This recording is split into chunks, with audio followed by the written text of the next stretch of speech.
Hey, this is the Councilman, inviting you to tune in for Down Ballot, live every Tuesday at 7:30 p.m. Pacific, right here on Plex Media, or on your favorite podcatcher. Get the dip on local derp from the folks who know it best, us. And don't forget to stay tuned for local love. Down Ballot, because all derp is local.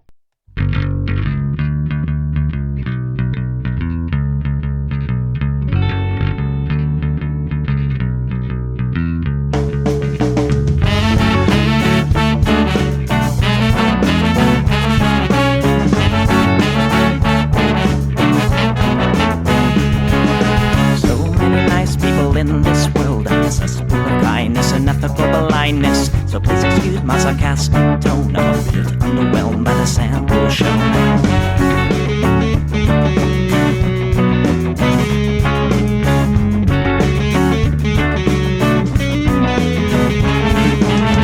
Mr. Bistro fraternity guy, you got my ass full of bloodshot eyes.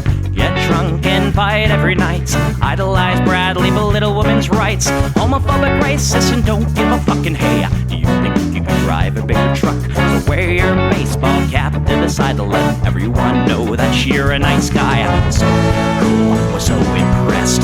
Lots of chicks in a barrel chest. Cause you're a real man. Punch for punch, gonna piss in your face while you're passed out drunk. I'm a nice guy, you're a nice guy. He's a nice guy, but all of you are assholes. I'm a nice guy, you're a nice guy. She's a nice guy, but all of you are assholes. Nice guys rule the planet. Oh, I just can't understand it. Conquer divine by deception and lies. Social Darwinism and an overdose of pride. Fuck off, Kirk! I don't wanna hear it. Fuck off, Kirk! Read into the lyrics, cause everybody gets their just desserts. As long as you remember that nice guys finish first.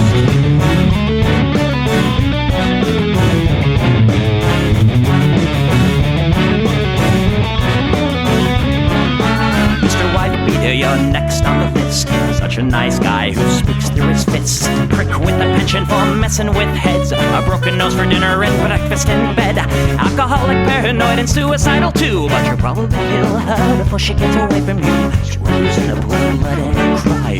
All your friends say that you're a nice guy. Have a drink, this one's on me. Look, you're doing fine, losing to your disease.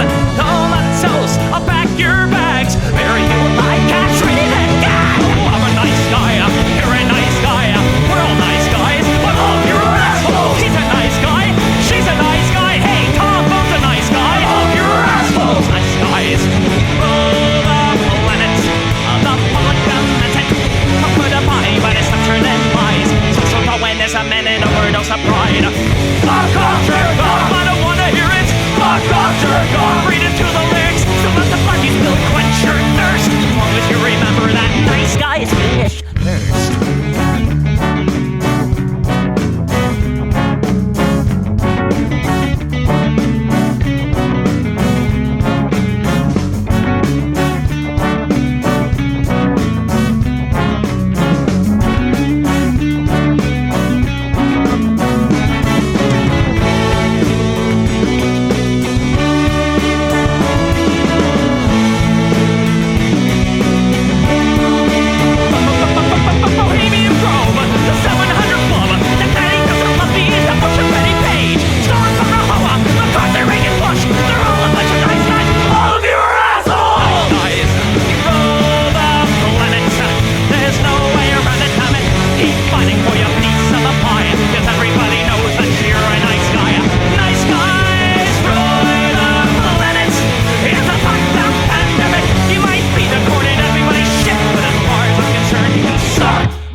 All right, welcome podcast listeners, welcome live viewers, and of course live listeners, anybody over there on the IceCast. This is the Plex. We do the show live every Sunday, 7 to 9 p.m. Pacific and beyond into red light. The podcast is the 8 to 9 p.m. Pacific hour. If you want the whole thing, audio and video, go to patreon.com/echoplex. Join at the $5 level or higher, and you'll get that sent to your inbox as soon as I publish it. Hopefully Monday morning, but usually Monday afternoon.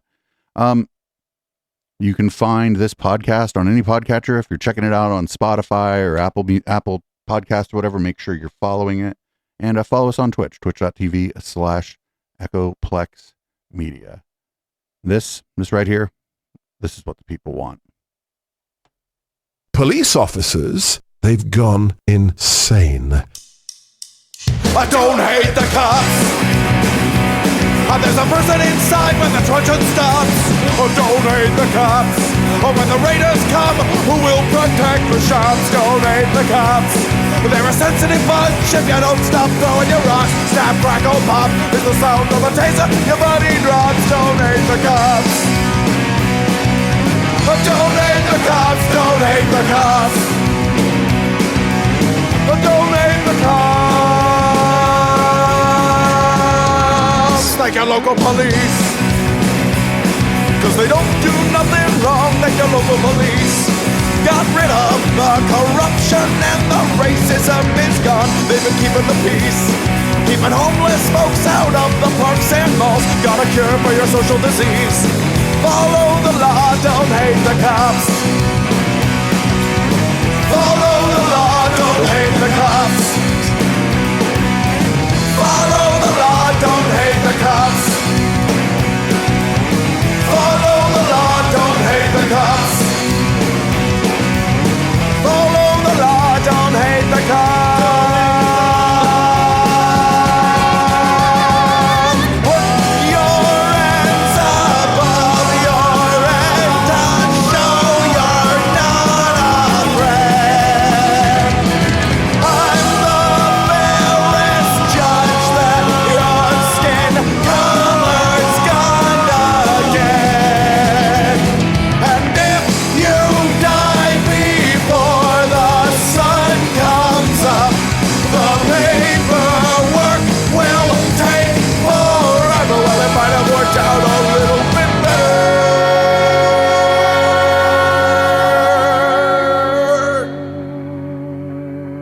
if you didn't hate the cops. 'Cause they don't do nothing wrong. Don't hate the cops. You can't blame them for just doing their job. Don't hate the cops. Well, you gotta wonder how much would it cost for you to be shot at and stabbed at by maniacs and drunks. Don't hate the cops. Don't hate the cops. Don't hate the cops. Don't hate the cops. Don't hate the cops. Don't hate the cops. Don't hate the cops. Don't hate the cops. Don't hate the cops.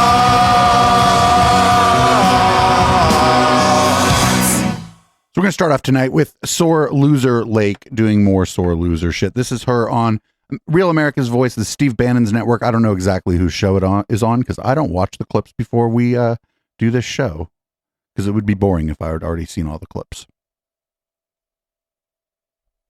Days ago in a private ceremony with just a few members of the media in attendance to record the event, the former Secretary of State and Democrat candidate for Governor Katie Hobbs was sworn in as Arizona's 5th female governor. Meanwhile, her 2022 GOP opponent, Kari Lake, has been working hard through the court system to try to get the voters of Arizona justice. That's what they're looking for. Count all the votes. That's what all Kari Lake has ever asked for. She's joining us right now with a very important update. Kari, great to have you on the show.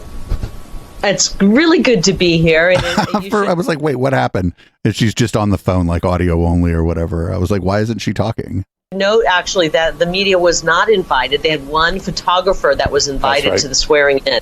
Unbelievable. Obviously, my basement, I called her Basement Biden, Basement Hobbs opponent is afraid of the media still because they might ask her some tough questions about this botched election, where she feels that free and fair elections really don't matter, shouldn't be determining an election. It should be how many laws you can break to make sure that you have a botched, rigged election.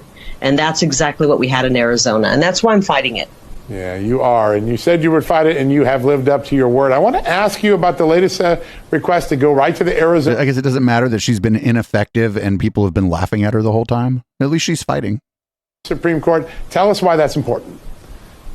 Well, this case is going to eventually make it to the Arizona Supreme Court no matter what. So there's really nothing to be gained by waiting on taking this for the Supreme Court. They should just, we believe, grant us that request.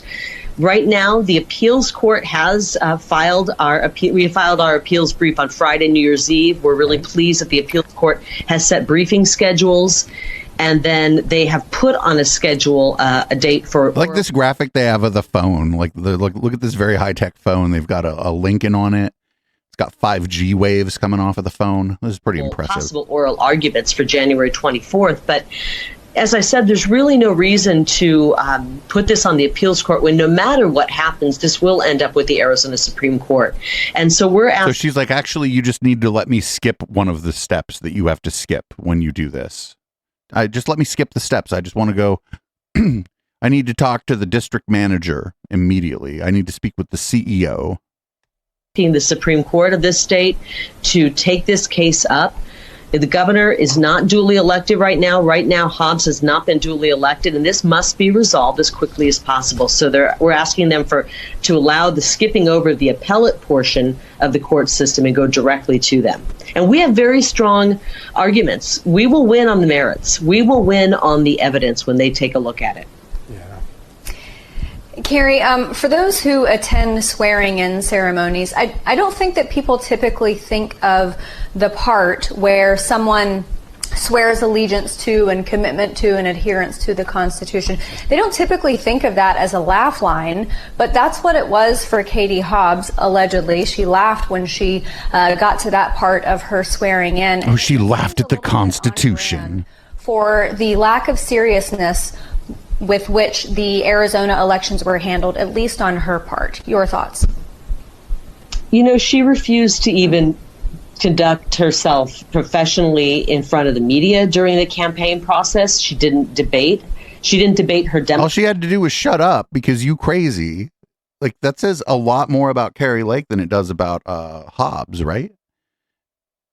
It says that the strategy of her opponent was that Kari Lake is so bonkers that we should just shut the fuck up and let Kari Lake do all the media hits she wants, and we'll probably win. That says a lot about Kari Lake, not a lot about her opponent, the duly elected governor of Arizona. Opponent. She didn't debate me. She's afraid to speak. She's just doesn't speak at all. She's afraid to speak. Putting forth solutions to our problems. And, you know, when you don't have the practice of speaking because you duck reporters and you duck the very voters that you're trying to get to vote for you, then you're not very professional in public. And we saw that with her at that swearing-in ceremony. It was really shocking, frankly, to see when taking the oath of office that you would chuckle and laugh when you're asked to uphold the Constitution. Not totally surprising because they don't uphold the laws when it comes to elections. And when she ran the Secretary of State's office, she did not uphold the laws. And we have the law is that Kari Lake gets to win. She didn't uphold that law numerous times when it came to our election. And the most egregious of all is sabotaging Election Day voting, so that when our supporters showed up 3-1, we had 75% of Election Day voters were voting for me. 60% of the polling locations went down, were inoperational or No, they keep saying this. The polling locations didn't go down. 60% of them had some kind of technical malfunction during the day, which I would imagine probably isn't an uncommon number. Partially inoperational. We found out during my trial that they intentionally printed a 19-inch ballot image on a 20-inch ballot paper, and that caused the tabulators to jam. And we know that they didn't do proper signature verification on mail-in ballots. And that's really the only... This one drives me crazy. Do they think that the government's going to hire like a bunch of handwriting experts? Also, I think handwriting expert might be one of those things like body language expert where people aren't... It's not really reliable anyway. But do they think they're going to hire people who charge for their time to do like handwriting analysis? No. And they're just going to let most of the ballots through because your signature isn't going to be the same every time you sign something unless you have like perfect fucking penmanship. But then only like kindergarten teachers would be able to vote by mail. Security you have for a mail-in ballot are signature verifications and chain of custody. And we know that for tens of thousands of mail-in ballots, there was no signature verification. And for nearly 300,000 mail-in or ballots, I should say, there was no chain of custody. And the fact that the lower court judge just overlooked all of that and allowed for perjury to take place on the stand is really shocking. That's why we're pushing this into the appellate court and hopefully the Arizona Supreme Court. The people of Arizona are furious. Some of them are despondent. They're saying, we did everything right. We got politically involved. We showed up and voted. And the system, the election system, sabotaged Election Day so that our vote didn't count or we were disenfranchised. And now they're watching as an imposter steps in to the governor's office, and they're shocked. They're reaching out to me saying, what can we do? The courts have to listen to this case, and they have to get it right. It is amazing. And you had some very powerful testimony on your behalf, experts saying that it could not have been happen chance what happened the morning of Election Day, that this was an intentional set of acts for that many sites to be taken offline the way they were. How do we get to the next point? You're going to litigate this. How do we force election officials to do the things that we've paid them to do? For 10 years, Maricopa County's had the same bad Groundhog movie. It just keeps happening every day. How do we get it to change? And it gets worse. It gets worse. I mean, with President Trump, they did this in the middle of the night, and our movement was so big. No counting votes in the middle of the night. They couldn't just do this in the middle of the night. They had to pull out all the stops and do this in broad daylight so everyone saw it. The way we get it changed is we get the real governor, the duly elected governor, myself in there to work with lawmakers to change our laws, put some teeth into the laws, and frankly, we need to recall every one of the Maricopa County Board of Supervisors. Oh, no. Oh, this is going to be a shit show. Richard, the two men in charge of this election who started a super PAC to raise money and try to defeat me. And then they're in charge of the election when I'm on the ballot. They are unprofessional, they're incompetent, and I believe there was malicious intent in the behavior, those men's behavior when it came to our elections. So we have a lot of work to do, but it's not going to happen with a person like Katie Hobbs stealing the governor's office. Let me ask you this real quick. We only got about 30 seconds left. Would you support a recall of Katie Hobbs? Let's see where we get. I'd really like to have the Supreme Court make a ruling on this, but I'm. She's like, I don't want to have to do a recall. Literally at wit's end. And she's like, I just want a judge to agree with me and make me the governor. Have to do. She was not duly elected. I believe in free and fair, honest and transparent elections, and I will not stop fighting until we get those in Arizona. This is about making sure the voice of Arizona is heard. That's it. There's no doubt. You've proven that. Carrie, what an honor to have you, and thank you for that update. We're going to be watching very closely. That's not really an honor to have Carrie Lake on your show. She's going on everybody's shows, running around sore loser Lake, and I have a feeling this is going to fizzle out. She wants to. I have a feeling she's going to get declined by the get turned down by the appellate court, and then I think the Supreme Court of Arizona is just not going to take up the case. I think that's how this is going to end. And then I don't know how the fuck how's she going to get on fucking TV anymore? Because I mean, really, this is just about Carrie Lake getting on TV. I think a lot of these people just want to get on TV.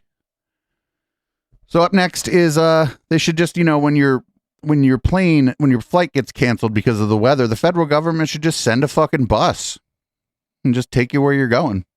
It makes perfect sense. Federal buses, everybody.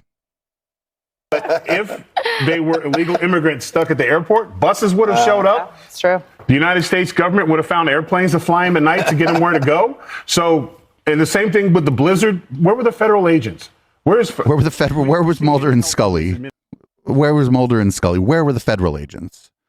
Mulder was off trying to find out who was using the weather machine to cause the fucking weather problem. Administration when American people are in trouble, because Buttigieg could make some things happen. We can get some buses. We can get some stuff. It might not be planes, trains, and automobiles. It might not be the way you get there, but we'll get you there because that's the American way. Nope. We'll let you know on Saturday. In the meantime, does this guy think the feds just have buses near every airport that they can just deploy to take you somewhere? Like, if it's snowing and shit, how the fuck is the bus going to get to the airport? This dumb motherfucker. Airport, for anyone who's ever done it, not a good time. So it's such a great point. That out there. We have paid for so many flights and bus trips for illegals throughout this. Excellent point, Tyrus. Oh man, that was like almost Dan Badandi level stupid. If the planes can't take off, buses are gonna have a hard time fucking getting to the airport. Come on. the weather was bad and people couldn't get where they were going, and fucking Southwest made some mistakes too. They weren't prepared, but like it was like a weather event. It was a pretty severe weather event. I mean, it didn't happen to me because I live in California, but it was a fairly severe weather event.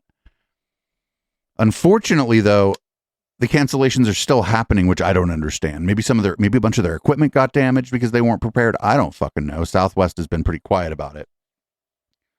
But here's a clip of the fucking Five on Fox doing what they do. They're going to fucking contradict themselves. They're going to say that this is all, that Pete Buttigieg should have done something, but also that the government can't do anything right. But have no fear. Mayor Pete from South Bend is on the case. Transportation Secretary Pete Buttigieg says he'll come down hard on Southwest. Ooh, tough guy. But why didn't Mayor Pete prevent this from happening in the first place? Joe Biden doesn't care. I mean, he's flying Air Force One. All his rich climate friends are flying private.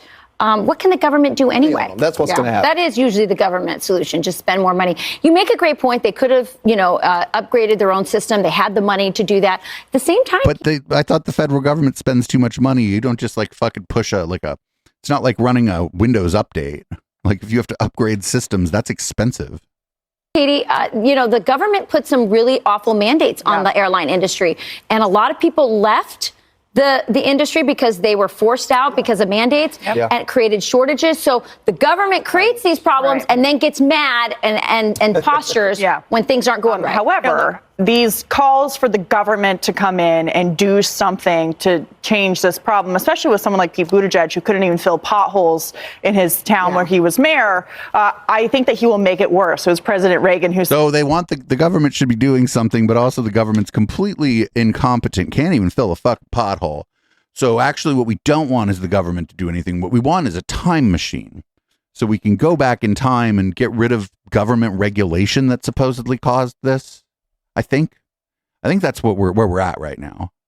Said some of the most terrifying words in the English language are, I'm here from the government and I'm here to help. Oh, you can't even quote that. I'm from the government and I'm here to help. I think that they'll make it worse, that the government regulates a number of these industries. And when Congress takes a look at this, especially House Republicans in January with the new Congress, I hope that they ask the question about, are there regulations that are causing more problems for the industry, rather than only looking at putting on more regulations to prevent this from happening in the future? Ultimately, on the question of Congress, do you think they can make it better? Because I'm not sure government makes these things improved. Does she know that Pete Buttigieg isn't a member of the Congress? I think they've passed laws for more regulation that actually makes it harder to manage these issues. I think they always make it worse, and I think they compound the problem. And when you have people running around flapping their gums, like the Secretary of Transportation, saying, no, everything's fine, it's all going to be better, because then they don't have to do any real work. That was like, you could tell, and Decoding Fox News does a good job when she cuts things up, she'll fade to black so that there's a cut there, which is good. Other people clip things deceptively. If you were listening, you couldn't hear that, but go ahead and take a look. The video should be up on Odyssey and other places. But it was just it was all contradictory. It's like, oh, the government should fix this. The government can't do anything right. Oh, we need to undo the regulation. Well, I don't know. How's the government going to undo the regulation? I'm surprised they didn't blame masks. They could have blamed masks and the vaccine, and I wouldn't have been surprised. Anyway, here's they were talking about Mayor Pete. I'm not the biggest fan of Mayor Pete. He okay though. He seems to be doing an okay job over there at transportation, all things considered. Here's him on a Brett Baer show, and Brett Baer's asking basically why did you take your husband on a trip? And Mayor Pete does a pretty good job of answering the question. You also brought your husband, Chasten, on a military aircraft to attend a sporting event in Netherlands. Was that That's quite a spin to put on. No. But was that reimbursed? Because that was one of the controversies with Price. I led a presidential delegation to support American wounded warriors and injured service members, the Invictus Games, as has been tradition for many years. I led the American delegation as one of the great honors of my time in this job. And the diplomatic protocol on a presidential delegation is that the principal is often accompanied by their spouse. It was a great trip. It was incredible. It was also a few weeks into the Ukraine war. So we had a chance at the U.S. Embassy to engage with the Ukrainian competitors, also wounded service members. Some of them went from the games back to the battlefield to fight for their country.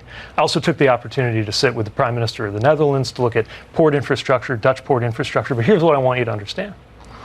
Before me, it was the Secretary of the Army under President Trump who took that trip with his wife. Before that, it was Mrs. Trump as First Lady who went to the Invictus Games. Before that, Mrs. Obama did the same thing. Sure. And I guess the question on my mind is, if no one's raising questions about why Secretary Esper and his wife led that delegation, and as well they should have, then why is it any different when it's me and my husband? Understood. So the last... Oh, I know why. It's because they want to remind their audience that Pete Buttigieg is gay because their audience is fucking bigots. It was a valid question at the end. He's like, why? He's like, here's how it's always been done in the past. The last 4 times it was like this. Mine is not out of the ordinary. Why are you asking me this? It's a fair question. Here's Fox is the 5. This is the Fox 5. This is Fox is the 5 heavy episode. This is it's about being a go-getter and working hard. Fucking crazy town. Jesse, I bet you will agree with me on this. It doesn't really take much to pretend you're a go-getter. People have this idea that you have to work, you have to work hard. You don't. You just show up. You got your nice little hair and your tie. You show up on time. I just got here. Yeah, you just got. You're barely. I was doing errands all day. You were doing errands all day. You don't prepare. But if you look the part and you act the part, you can be very successful without really trying. That's right. Greg Gutfeld, who literally fucking stole the Garfield logo for your late night comedy show or whatever the fuck it is. Yeah, I guess, I mean, you can phone it in on your logo. You can get away with a whole lot of stuff. Here's, you remember the flying chair incident where that customer service person deflected a flying chair? Not unlike a boss, actually. Well, here's Fox is the 5, talking about that. And the reason this is kind of interesting is they often criticize The View for talking about kind of similar like things that happen in our culture and in our society. So here's them, talking about the chair. Who's being called the Waffle House Avenger after an epic brawl caught on camera is now persona. Dude, that's whoa, fucking like a cat. That's the uppercut I was talking about. Overhand right, a couple uppercuts. Oh, that's even better. She became famous because she caught the chair. Right. When the chair was thrown out, she caught the chair. She deflected. That was a Wonder Woman move. Yeah. An Avenger. World star hip-hop. That's what everybody does with this stuff. And Dana, fights at a Waffle House have become something that people see on TV or want to watch on the internet, I should say. Oh, no, what the fuck is this? What a train wreck. Yeah, she's starting next week. So, she's got my show's better than this. Admired her gumption. She's going to do a lot of the outdoor stuff. She's going to catch chairs with headsets. She won't be throwing any axes. Oh, man. I'm just telling you that if you throw a chair at a person and they handle the chair that way, do not come for them. They just handled a flying chair in a pretty dramatic way. So here's Jesse Waters. He's going to be talking about the cartels and the intelligence services, and he's going to make a pretty wild claim based on there's a YouTube video that he saw that he doesn't even really reference in this. It's a pretty wild clip.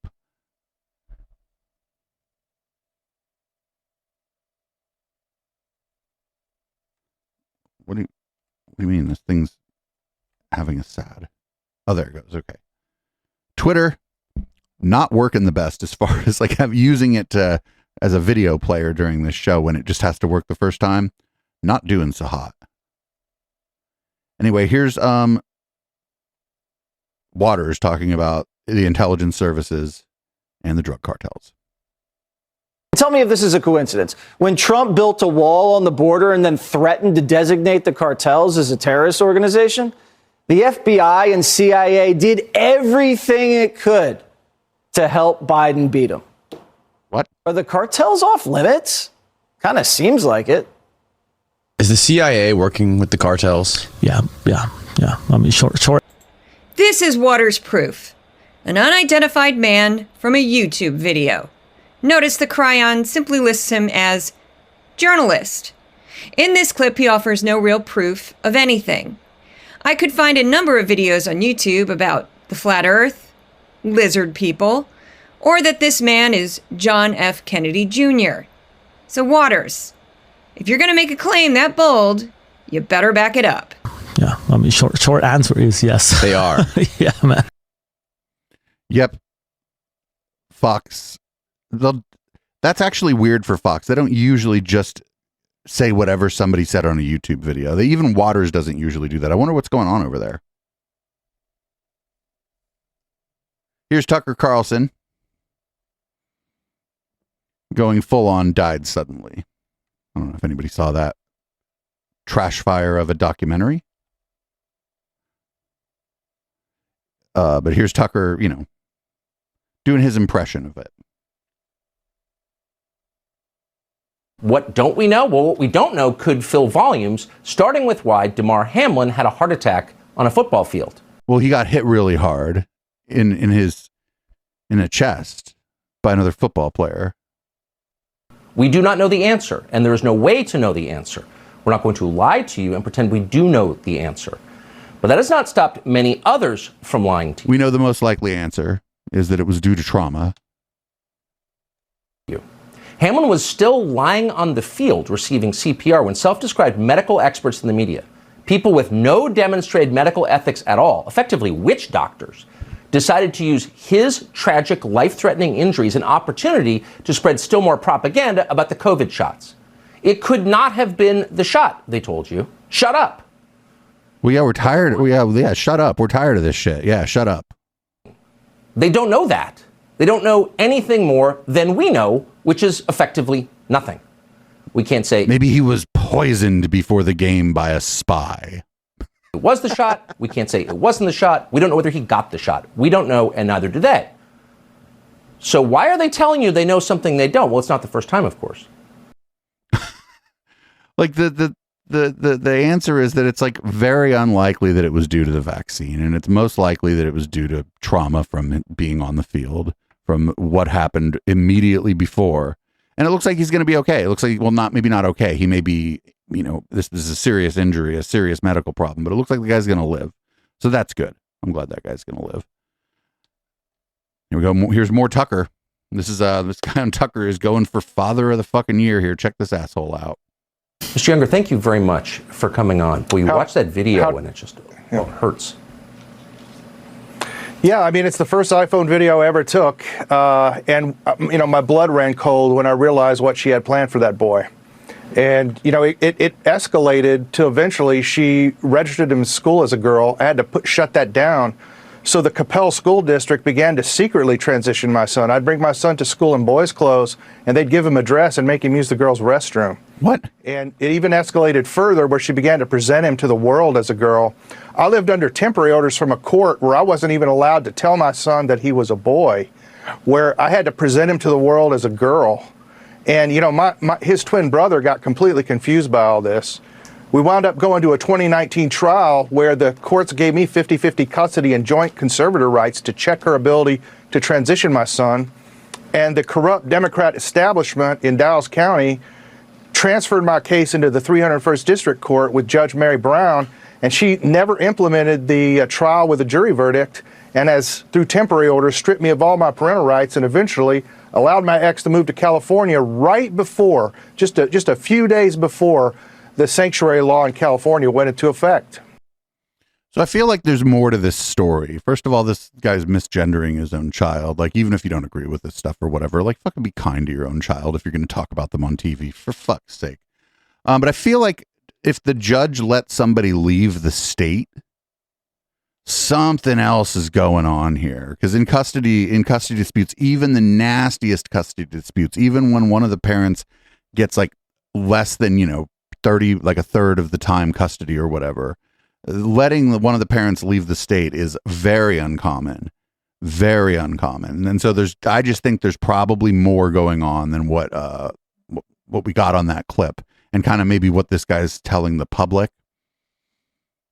I'd be either letting one of the parents leave the state with a kid is like so uncommon in custody disputes. There are times when both parents are even amenable to it, where the courts are like, nah, we don't want you to do this.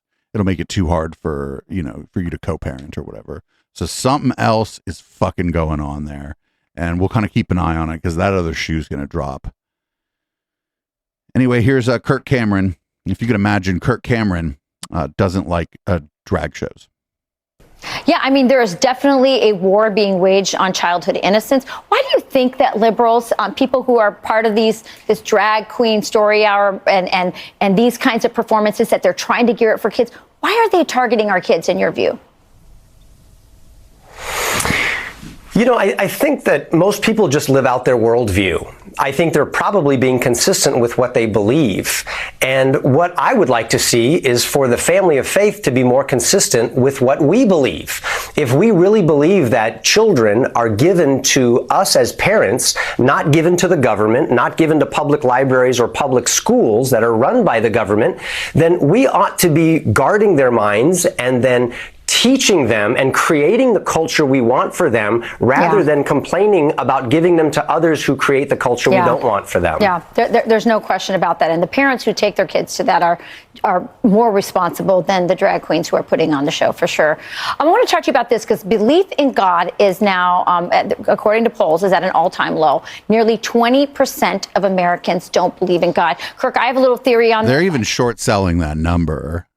I think that part of this has been put on overdrive. This is a poll from The Hill. When churches were shut down and when sadly so many priests and pastors agreed to take orders from the government, close their church doors, and in essence sent the message that our spiritual life and church is not important, is not essential. Now, it's impossible to pinpoint one reason for more Americans losing faith in God or organized religion. But since they are talking about child sexual abuse, well, the Catholic Church has had a systemic problem that went back decades, that included thousands of victims. And then there's the Southern Baptist Convention that also had a sexual abuse scandal. And in the UK, there was a study that found child sexual abuse across all major religions. And this, of course, doesn't happen at every church or every congregation, and there's plenty of religious people who would never abuse children. However, it has been a problem. There's also just reasons that like people would leave. I think that 20% number is too low. When I thought it was like 25%, and I know that sounds just like, oh, it's just 5%, but that's actually a 25% increase going from 20 to 25%. I thought it was like closer to 25%. Anyway, it doesn't matter. Kirk Cameron is weird. He wasn't even really able to hit the right talking points that he was supposed to be hitting. The talking points he's supposed to be hitting is that like those children are in danger. These are sexualized shows. All those are all the fucking talking points he was supposed to be hitting. And instead he was like, why are you even sending your kid to the fucking school or the library in the first place? And so whatever, that was like kind of a weak news hit on that. That was very weak propaganda. So I just want to express that especially fuck this particular Salt Lake City cop. Salt Lake City Police Department isn't saying much about this incident other than that the officer was off duty at the time and not in one of the police cruisers. Now, the victim, on the other hand, who asked that we call him Theodore Donnie, says this incident is a sign of a much bigger problem. Oh my God. It all starts with Theodore Donnie's vehicle getting rear-ended, but quickly escalates. Donnie says Thomas Cagle told him he was a police officer. It's just not like the thing you lead with, especially when you're in an accident. He says within a matter of minutes, things got heated. He was like telling my girlfriend to stop talking and, like I get her away from me, almost like something like that. But he says he never could have predicted what happened next. Donnie says he was trying to open his trunk when Cagle hit him. I think he saw it as an opportunity to kind of take me out. Donnie says he was pinned for several seconds, saying Cagle just sat there. He had 35 seconds to think about what he had did and back the vehicle up. He could have backed up at any moment, and he chose not to. That's when Donnie says he told his girlfriend to move the vehicle, pulling their car forward. Oh my God! In a statement, Salt Lake City Police Chief Mike Brown says in part, "In reviewing the information and materials I have received so far, I am concerned and disappointed by this incident, which does not align with our core values and expectations."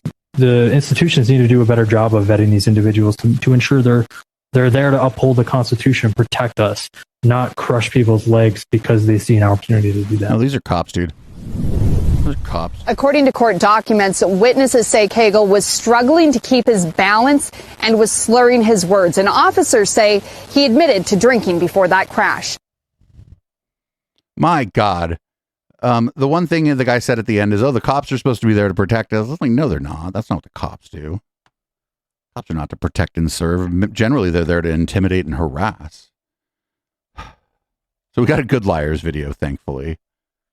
This one is Joe Biden is, I don't know, I guess he was killed in the fucking QAnon trials or whatever. And there's actors playing him. And you might recognize some of the names of the actors who are playing Joe Biden.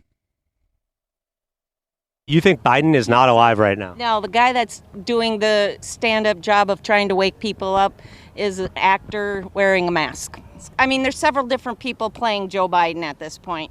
And then when he fell up the stairs going on the airplane, I myself think that was Jim Carrey. That he was one of them. Wait. You think that Jim Carrey was wearing a mask and was the acting president? And being silly by falling up the stairs 3 different times. And James Woods also, I think, is one of the doppelganger mask-wearing people. So people in chat, I don't usually talk to chat during the podcast part, but somebody in chat thinks that she's a troll. If she's trolling, she's pretty good at it. Because that is like what some of these fucking cooked brain people would say. We've heard people say stuff like that, you know, before it was Hillary Clinton, that was the one that had been killed in the tribunals, and there was like a actor playing her, and now it's Joe Biden. This is not like a new like genre of dumb thing that people say. If she was trolling, she's pretty good and she did her homework. So here we got Cocaine Don Jr. talking about the FTX scandal.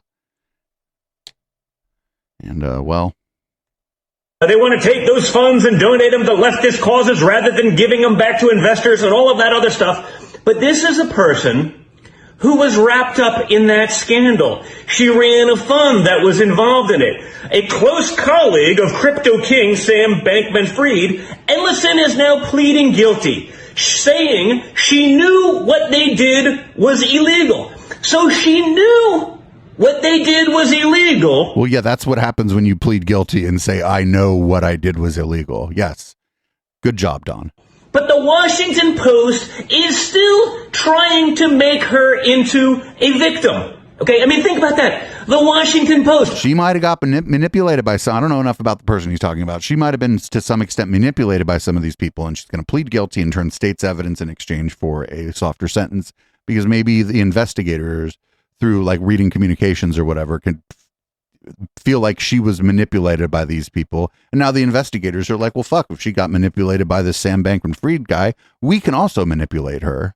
Owned by Jeff Bezos. Okay, so it's the Amazon Washington Post. Other notable headlines from the Washington Post in the past. Abu Bakr, my dad took out, it was leading ISIS. He's an austere religious scholar, not a murderer, rapist, piece of crap. This is the Washington Post. This is another article from the Washington Post. Before the FTX collapse, founder Sam Bankman-Fried poured millions into pandemic prevention. He's such a good guy, we should make sure he gets off easy. And guess what, folks? In our system, he probably will. Nah, that guy's going to get the fucking book thrown at him. You, or certainly not me. All the people that worked with him are going to fucking turn on him, and they're going to get their sentences reduced because they're going to testify against him. And they're going to say things that aren't in the email conversations and aren't like already in evidence. And this guy is going to get so fucked. And he fucking deserves it. Don Jr., maybe Don Jr.'s right, but I think I'm right. If we actually did the things that he did, most of those initiatives have come to a sudden halt, according to the Washington Post. I wonder why. Because it seems as though he defrauded billions from people and poured them into leftist causes, and they're shocked. He also gave money. He also gave money to Republicans and right-wing causes. He just did it like using dark money, it was like dark money stuff, because he didn't want to be on the record doing it, because he was doing that weird effective altruism shit. One of them fucking braver angels, Steven Pinker ass motherfuckers. I hate those people. Folks, the legacy media, they took their money to write headlines for them, in my opinion, right? And by golly, they're going to write them, whether they deserve them or not, whether it's current or not. They paid for those headlines with probably your money or other people's defrauded money, and they're going to write the headlines. The Washington Post... Most people didn't invest in FTX. Most people did not have money in FTX. ...literally only exists to push Democrat Party and progressive talking points and to stir up hatred, whether it's racial or otherwise, to make sure you get through the extremist leftist paywall for their subscribers. What? Anyone that still considers them a reputable purveyor of... What the fuck? Like, that was all over the place. And he started talking about like drumming up racial hatred and stuff. This guy couldn't even like stay on the subject. And like for the conservatives, because most of SBF's on the record donations were to liberal causes and Democrats, they could just pretend the dark money stuff that he used to, grease the other hand. That shit didn't happen, but Don Jr. couldn't fucking just stay on that talking point. He was so, I don't know, whacked out or fucking hyped up or whatever. They had to just start fucking doing talking point soup about racism and the Washington Post and Jeff Bezos. And he just couldn't hold it together for like a simple dunk. Couldn't do it. Well, looks like old Tuk Tuk went on the Charlie Kirk show, and they probably had a really interesting conversation. We may end up watching the whole conversation between Tucker and Charlie Kirk sometime, but here's just a little bit of it, and it's weird. Actually, the same people that wanted to bomb Baghdad now want to blitzkrieg a female's body to change their nature from female to male. It's the same thing. Why is he laughing? Will on what is to what we think. 100%. We're in charge of nature. Yes. Wait, what? And I on one level, I find it kind of poignant, sort of sad almost. Like, no, I'm in charge. Really? Can you forestall your own death for 20 years? No, you can't. You can't even cure baldness, dude. Shut up. You have no power, actually. And we do have medication that's fairly effective against hair loss. Some of it's just expensive. The transplants are kind of traumatic. We have stuff that works. I mean, up to and including the president of the United States or anyone else who thinks he's God. You actually don't have that much power.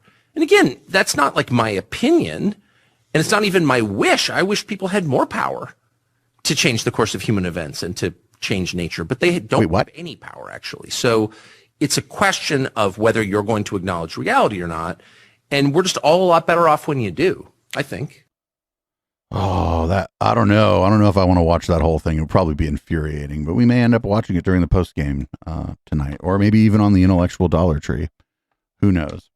So our next video is from CES, and I swear to you, every year that CES has been in person, this has happened. These are the dumbest motherfuckers walking the planet. The people who are impressed by this, check this out. Tell me if you're impressed by this. This is the Vegas loop, Elon's answer to traffic. It's going to save about 15 minutes or 20 minutes of walking. I'm going to show you what that looks like. We take the escalator. Well, a train would do the same thing, asshole. Downstairs and pick up a Tesla. This is the central station. So this is what the Vegas loop by Boring and Tesla looks like. Going west? Yep, you can go number 2. Awesome, thank you. Howdy. How you doing? Good. We have wine? Yeah. Okay, you're going to ride with these 2 people. Right? Perfect. Hi, how's it going? And here's our car. There we go. Okay. Thank you very much. Great, enjoy your ride. Thank you. How we doing today? Thank you. Hello. How's it going? Good, good. Wait, why is Elon's driver wearing a mask? We're just starting. Whoa, what if something bad happens in that tunnel? Happy rainbow lights. Yeah. Amazing. Just like that, you said a 20-minute walk. Just like that. Just like that. Love it. Thank you. No problem. You guys have a great day. You too. Watch out, vehicles will go down. And they go down into the loop. By far one of the coolest things at CES, and one of the things that you're going to see the most on TikTok and Instagram probably this year. What the fuck? That wasn't impressive. You could have just got a bus. It didn't even look like there was a lot of traffic on the surface, right? So they weren't like avoiding traffic down there. They could have just fucking got a bus. The car could have just come and gotten them above ground. Because like, if you notice, that was like a skinny 1-lane tunnel. Like, what happens if something happens down there? Like, what if for whatever reason an emergency vehicle needs to get to one of the cars down there? They can't. Fucking death trap. My God, that's just a fucking death trap. Oh, that's what I saw. A death trap with bisexual lighting. And I swear to you, they could have just driven the car on the street. So apparently in California, somebody tried to light an immigration center on fire, and well, they did not succeed at lighting the immigration center on fire, but they managed to catch themselves on fire.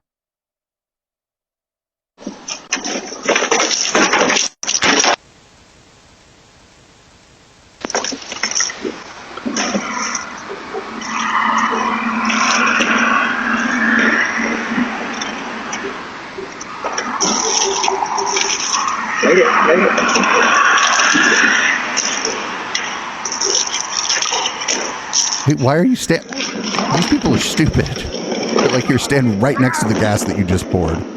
Leave the gas can right next to you too.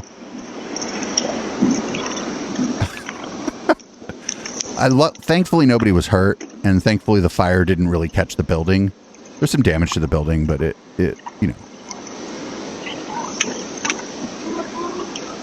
Anyway, those people are dumb. Like, don't use that. I don't know. You should have some way, if you're like, you shouldn't do what they were doing in the first place. But if you're going to use gasoline to light a fire, you should have some way to get yourself away from get yourself and the gas can away from where the fire is going to be. Fucking public safety tip here from the Echoplex Media Studio. You should get yourself and the gas can away from where the fire is going to be. So let's go with Matt Walsh, football understander. Let's consider football itself as a sport. Despite any rule changes or updates to the equipment, it is still a fundamentally violent sport. That's true. And that's what it always will be. Is that a bad thing? No, it's not. But like half of football fans are women, dude. In fact, it is a good and healthy thing. It is good that football is violent. It should stay violent. It is good to have violent sports. Okay? We should have violent sports. If anything, we should have more of them, because a violent sport like football is, among other things, a relatively safe and relatively productive outlet for male energy and aggression. Okay? There's a reason why many of the media articles being written and freaking out about football are being written by women. Because football is not, no matter what the NFL is trying to do, football is not for women. There might be some women who get into it, but it's not really half of football fans are women. For women. It's not for you. You don't understand it. You're not meant to understand it. This is actually a man's thing.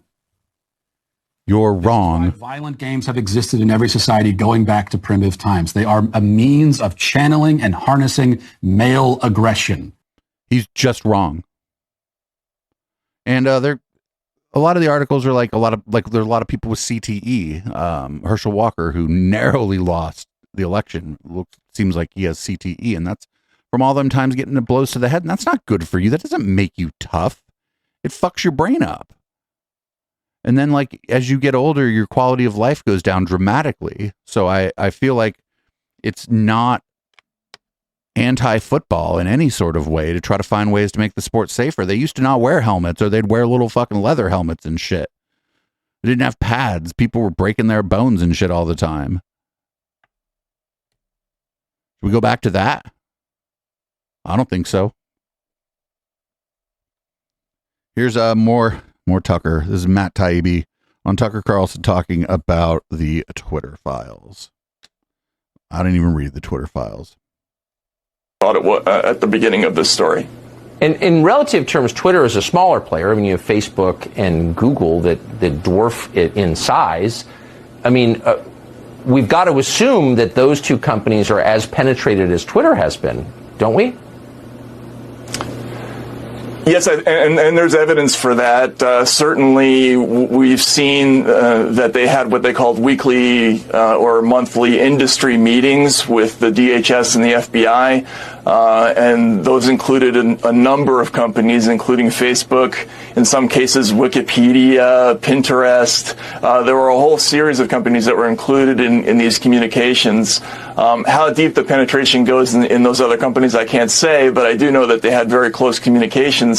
And in Twitter's case, the number of requests that came in was really overwhelming. Your previous guest, Michael Schellenberger, talked about how they were paid $3 million by the FBI. They were underpaid. They were doing so much work for the government in terms of reviewing these documents that they should have been compensated a lot more for their work. How can it be a free society or a democracy if law enforcement... So I could see valid reasons for federal law enforcement, especially, and intelligence agencies to have lines of communication open, especially with social media companies. I don't know, Google and Wikipedia seem like outliers, but there may be other things going on there. Oh, people's Gmail, right? Of course, people's Gmail. And then Wikipedia, I don't know, they're probably telling the Wikipedia people to not tell you all the bad shit about the CIA. I think that's probably what the CIA is doing. But they also never did that because their job as the CIA is for us to not. What's Wikipedia? But I don't know. I mean, why wouldn't the FBI be trying to put their thumb on the scale at social media companies to get outcomes that the FBI wants? The cops have done that at newspapers and other media outlets, and the CIA and the FBI have been doing that to newspapers and other media outlets the whole fucking time. So why is it some revelation that the fucking FBI and the CIA are trying to influence what Twitter and what Facebook show you? Who would be surprised by that? I can't imagine hearing that and being like, oh, this is shocking. I wonder if is it happening at Facebook too? Yes, it's happening at Facebook too. It's just not happening in the conspiratorial way they say it's happening. It doesn't mean there's no fucking conspiracy, but it's like it's their version of it is probably like fairly incorrect. So we got one last clip here that we're going to play on the podcast part, and we're going to go into red light. This is I wanted to run this video, but I can't run the whole video. Joe Rogan's people are incredibly litigious, and they will go after you for copyright if you run any of his stuff in long form and do commentary, like real-time commentary on it. So the best we can do is a couple clips. These clips are from the Bad Stats. Joe Rogan had Brett Weinstein on, and they're gonna smell each other's farts here for a minute. I could have been one of them if I wasn't doing this fucking podcast. Okay.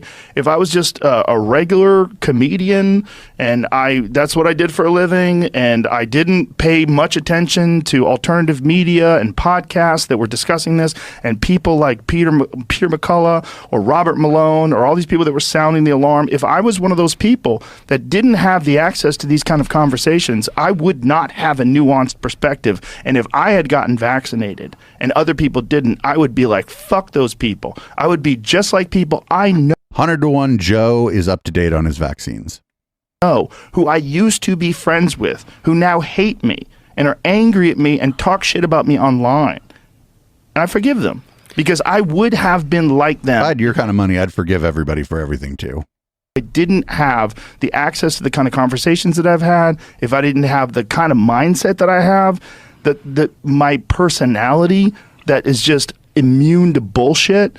When bullshit hits me, I'm oh, I know what this is. I grew up without a dad, okay? I don't trust people. But you sure trust the shit out of Brett Weinstein. I think there's a lot of bullshit in the world. I've had people try to do things to me. I've been in dangerous situations. I know people can be sketchy. There's sketchy fucking people out there in the world. And the people that haven't experienced that and don't have that perspective, I can understand why they formed the conclusions that they did, because I could have been them. I 100% could have been them.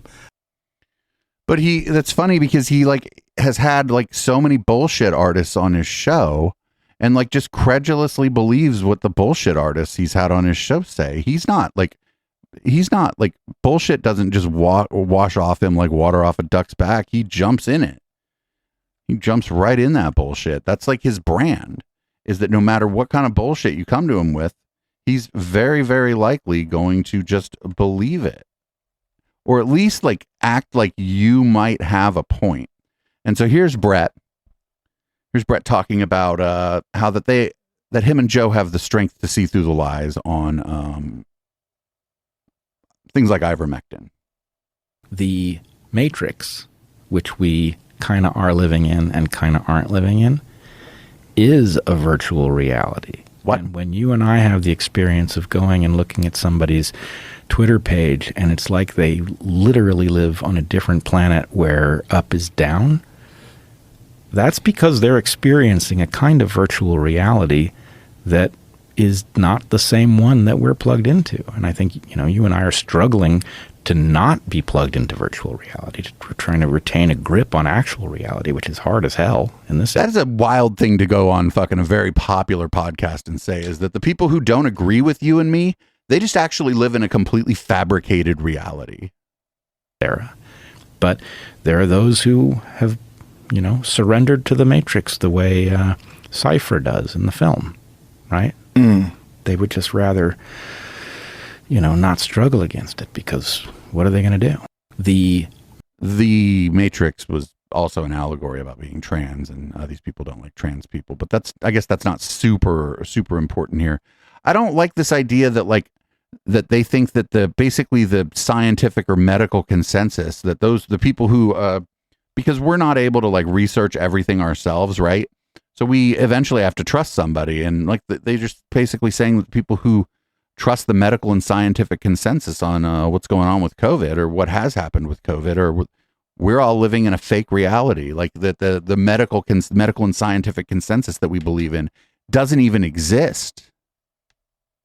And that's just not true. There is a consensus on these things, and most of the time the consensus goes against what Brett is saying, and it goes against most of what Joe Rogan platforms. And so he kind of has it backwards. I think he's living in Brett's living in a reality. But the thing is, no force above Brett manufactured this reality. Brett manufactured it for himself. And maybe to some extent he suffers from some audience capture, and his audience helped him manufacture it. Anyway, here's the last clip from this, and then we're going to go into red light.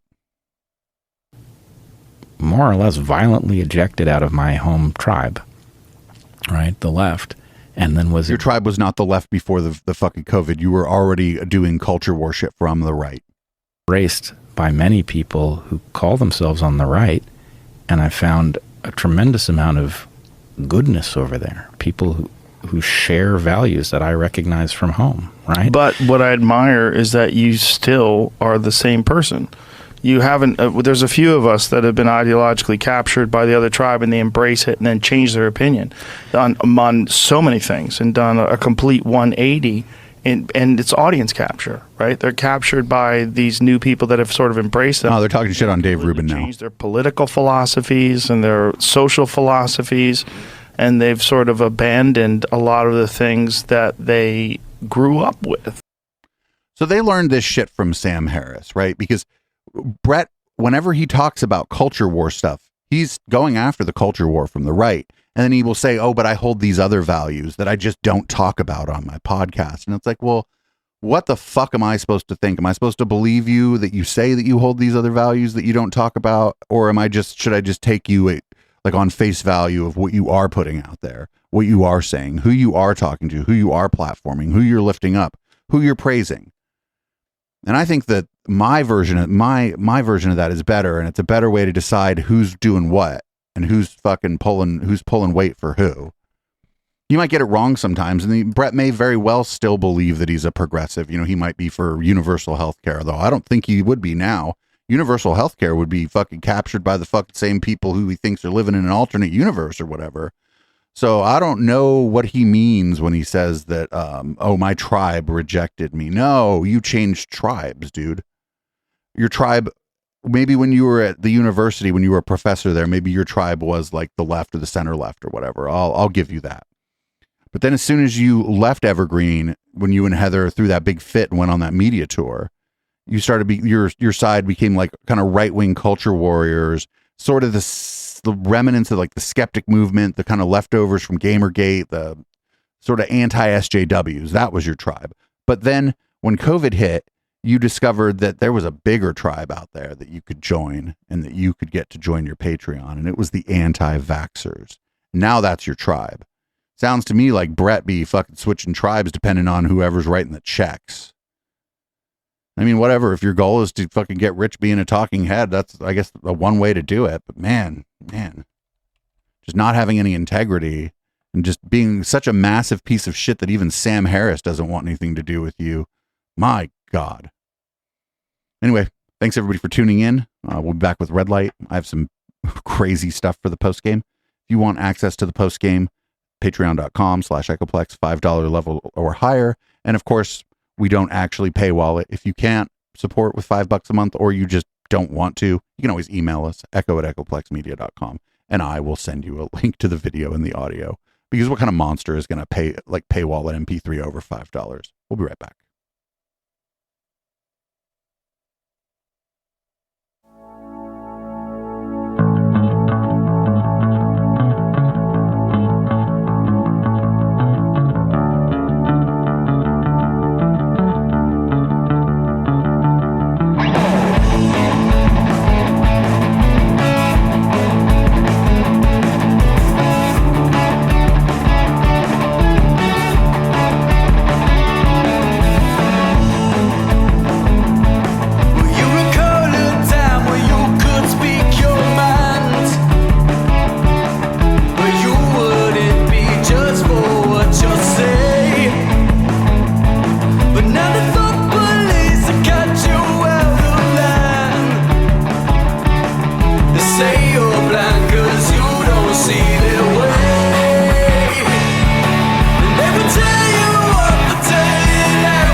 Have you been shadow banned by the liberal media? Free market got you down? Do you get ratioed on every Twitter post because of your shit takes on literally everything? Then producer Dave and HK are probably watching your 3-hour dissertation on how a tomato cannot possibly be a fruit because gender and critical race theory can be cured with ivermectin. The Intellectual Dollar Tree, every Wednesday at 7 p.m. Pacific. Please leave it a 1-star review on iTunes. Check out the rest of our schedule at echoplexmedia.com.